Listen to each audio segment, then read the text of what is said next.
ദൈവത്തിന് മഹത്വം.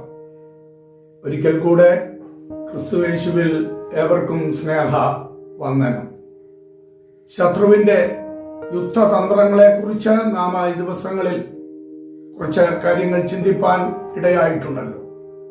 വീണ്ടും അവനോട് ഏതെല്ലാം ആയുധങ്ങൾ അണിഞ്ഞാണ് അവനെ നാം നേരിടേണ്ടത് എന്ന് എഫേസ്യ ലേഖനം 6:10-17 വരെയുള്ള വാക്യങ്ങളിൽ സവിസ്തരമായിട്ട് പറഞ്ഞിട്ടുണ്ട്.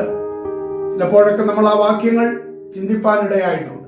എന്നാൽ അതിനെ ഒന്നുകൂടെ വിചിന്തനം ചെയ്യുമ്പോൾ പ്രധാനമായിട്ട് 7 കൂട്ടം ആയുധങ്ങളെ കുറിച്ചാണ് അവിടെ പറഞ്ഞിരിക്കുന്നത്.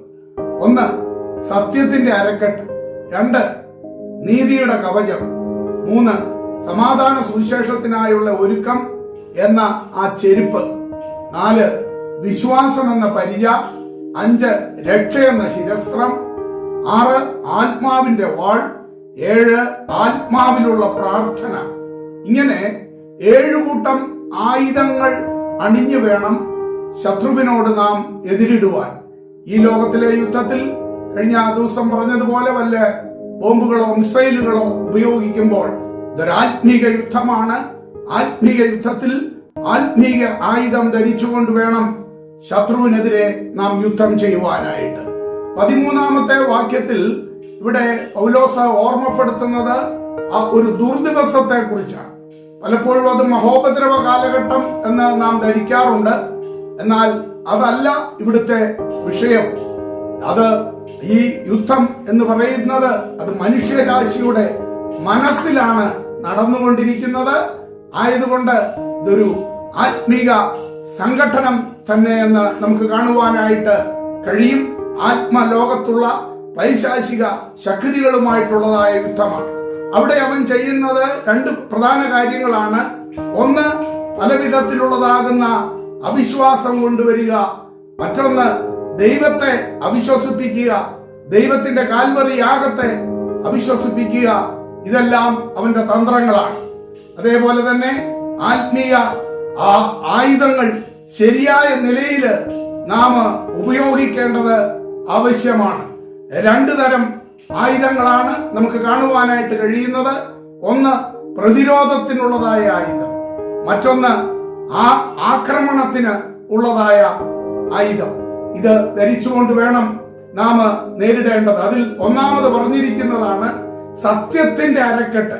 നമുക്കറിയാം, ഒരു യുദ്ധക്കളത്തിൽ നിൽക്കുന്ന ഒരുവൻ അവന്റെ ബെൽറ്റ് നന്നായി അത് മുറുക്കിയിരിക്കും. ഒരയഞ്ഞ വസ്ത്രവും ധരിച്ചുകൊണ്ട് പോയാൽ അവൻ നിശ്ചയമായിട്ടും അവിടെ പരാജയപ്പെടും. ഒരു പോലീസുകാരന്റെയോ പട്ടാളക്കാരന്റെയോ വസ്ത്രത്തിന് ആ ബെൽറ്റ് വളരെ പ്രധാനമാണ്.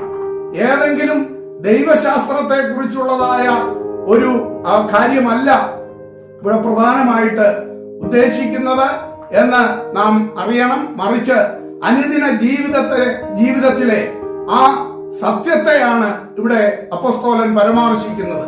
എല്ലാ തരത്തിലുള്ള കാപട്യവും കപടഭക്തിയും ആത്മാർത്ഥതയില്ലാത്ത മത ശൈലികളും നാം ഉപേക്ഷിക്കേണ്ടതാണ്. ഇന്ന് അനേകർ ഒത്തിരി അർത്ഥസത്യം പറയുന്നവരാണ്. അതിനകത്ത് അല്പസ്വല്പമൊക്കെ സത്യം വെച്ചുകൊണ്ട് അവര് സത്യത്തെ ഇല്ലായ്മ ചെയ്യുകയാണ്. ഇങ്ങനെ ഒരു കഥ നമുക്കറിയാമല്ലോ. ഒരിക്കൽ ഒരുവൻ അവനെ മോഷണ കുറ്റത്തിൽ പിടിച്ച് അവന് ആ ജഡ്ജിയുടെ മുമ്പിൽ നിൽക്കുമ്പോൾ അവൻ ഇപ്രകാരം പറഞ്ഞു, ഞാന് ഒന്നും മോഷ്ടിച്ചിട്ടില്ല. ഞാന് കടന്നു വരുമ്പോൾ വഴിയിൽ ഒരു തുണ്ട് കയറ് കിടക്കുന്നത് കണ്ടു, അത് ഞാൻ എടുത്തു എന്ന് മാത്രമേ ഉള്ളൂ. അതിന്റെ അറ്റത്ത് ഒരു വശു ഉണ്ടായിരുന്നു എന്നുള്ളത് ഞാൻ അറിഞ്ഞിരുന്നില്ല. ഇങ്ങനെ പലപ്പോഴും അർത്ഥസത്യം പറഞ്ഞ് മനുഷ്യൻ രക്ഷപ്പെടുവാനായിട്ട് നോക്കുന്നത് നമുക്ക് കാണുവാനായിട്ട് കഴിയും. എന്നാൽ ദൈവത്തിന്റെ മുമ്പിൽ, സാക്ഷാൽ ഹൃദയങ്ങളെ പരിശോധിക്കുന്നവന്റെ മുമ്പിൽ, നഗ്നതും മലർന്നതുമായി കിടക്കുന്നവന്റെ മുമ്പിൽ നമ്മുടെ അർത്ഥസത്യങ്ങൾ വിലപ്പോകില്ല എന്ന് മനസ്സിലാക്കിക്കൊണ്ട് ശത്രുവിനെതിരെ യുദ്ധം ചെയ്യുവാൻ ആവശ്യം നാം ധരിക്കേണ്ടുന്ന ആയുധത്തിൽ ഒന്നാണ് യഥാർത്ഥമായ സത്യസന്ധമായ ദൈവവചനത്തിന് അടിസ്ഥാനമായ ഒരു ജീവിതം. അതെ, അപ്രകാരം നമുക്ക് മുൻപോട്ട് പോകാം. അടുത്ത ദിവസങ്ങളിൽ മറ്റായുധങ്ങളെ കുറിച്ച് കൃപയിൽ ആശ്രയിച്ച് നമുക്ക് ചിന്തിക്കാം.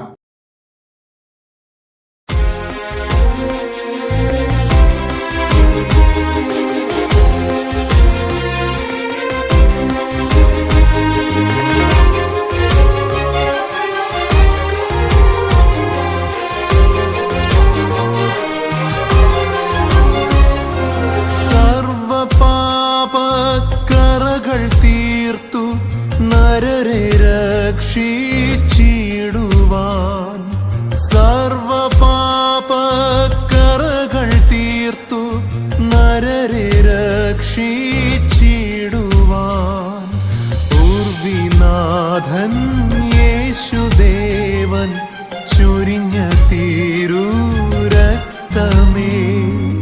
പൂർവിനാഥൻ യേശുദേവൻ